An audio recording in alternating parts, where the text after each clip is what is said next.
This is Ed Czerwien with the USDA in Amarillo, Texas with the weekly box beef recap. Weekly box beef trade for week ending March 23rd. The comprehensive choice cutout, which is the weekly average of all types of sales, including the spot trade, formula trade, etc., was at 196.51, which was only 1 cent lower than last week, thanks to the impact of the formula sales, which was almost 50% of the total sales this week.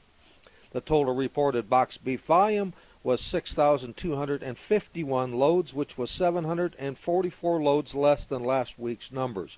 The formula trade was at 3,097 loads for the week, which was about 377 loads less than last week. The out-front sales were quite a bit lower than last week's numbers at 917 loads, which was down 619 loads. Last week's numbers were quite big, but a few of the sales were sold at a discount to the current prices, so they did not help the beef producer near as much as they normally do. Exports reported 746 loads, which was 410 loads less than the previous week.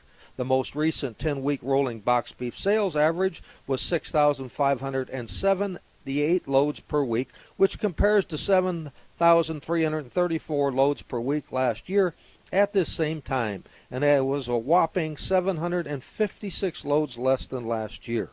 And to put that in perspective, that's like not selling the product from 45,000 head each week for 10 weeks in a row compared to last year.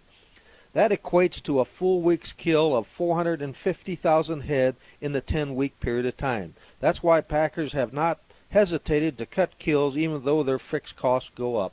To look at this graph, which is the rolling 10-week total box beef sales on an annual basis, you can see that the current year, which is the black line, is considerably under both last year and the 5-year average.